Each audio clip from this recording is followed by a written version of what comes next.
프랑스의 작가 기드 모파상은 종종 에펠탑 안에 있는 레스토랑에서 점심을 먹었다고 합니다. 이유는 파리에서 에펠탑이 보이지 않는 유일한 곳이 그곳이었기 때문입니다. 이 이야기는 유럽인들이 얼마나 고층 건물을 싫어하는지를 잘 보여주는 일화 중 하나입니다.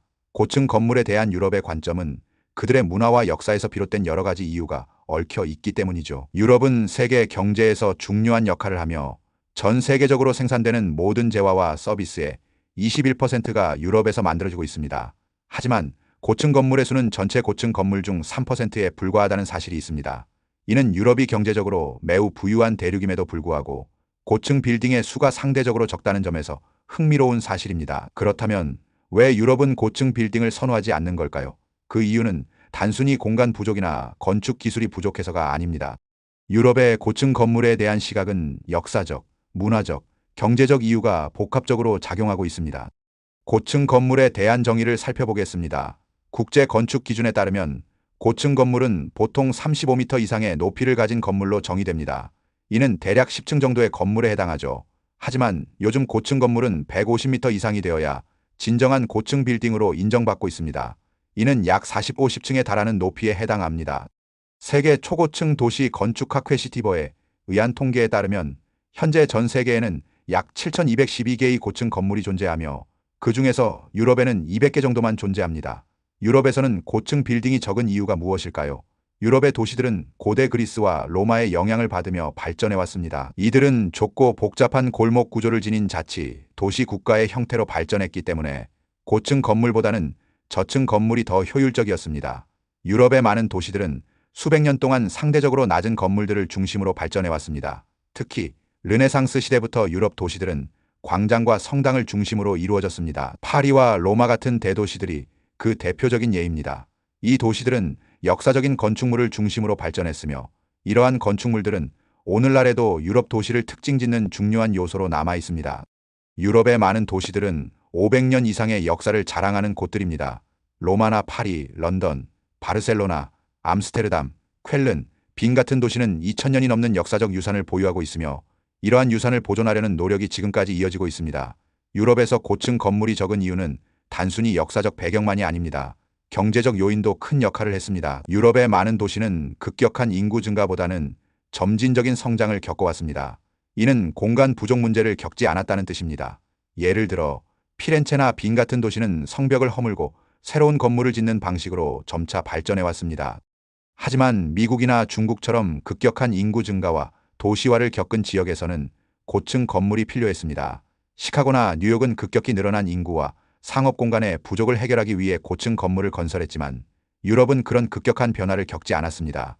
유럽에서 고층 건물이 적은 또 다른 이유는 문화적 요인입니다. 고층 건물은 종종 권력과 부의 상징으로 여겨지며 미국은 이를 통해 자신들의 경제적 위상을 과시하기도 했습니다. 반면 유럽은 고층 건물이 가지는 과시적 성격을 거부했습니다. 유럽인들은 건물이 기능적이면서도 미학적인 가치를 갖춰야 한다는 신념을 가지고 있었습니다.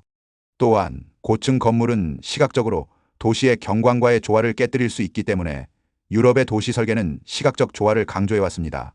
예를 들어 파리에서는 고층 건물을 건설하는 것에 대한 엄격한 규제가 있습니다.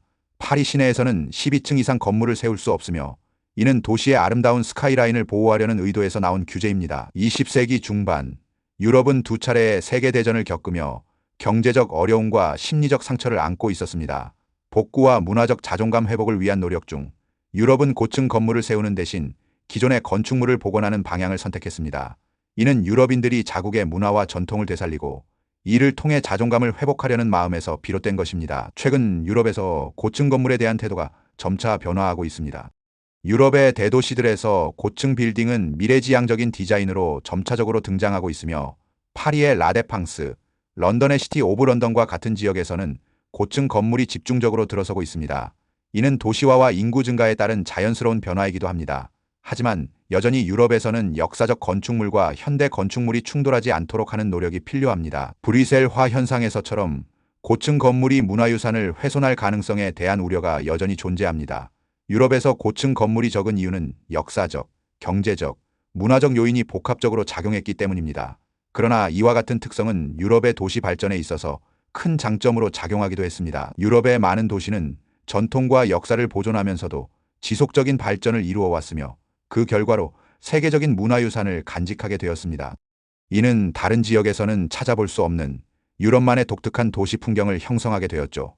하지만 21세기에 접어들면서 유럽의 도시들이 맞닥뜨린 도시화와 인구 증가 문제는 더 이상 무시할 수 없는 중요한 현실이 되었습니다. 급격히 증가하는 인구와 상업 공간의 부족, 그리고 현대적인 기능을 갖춘 도시의 필요성은 결국 유럽에서 고층 건물에 대한 수요 증가로 이어졌습니다.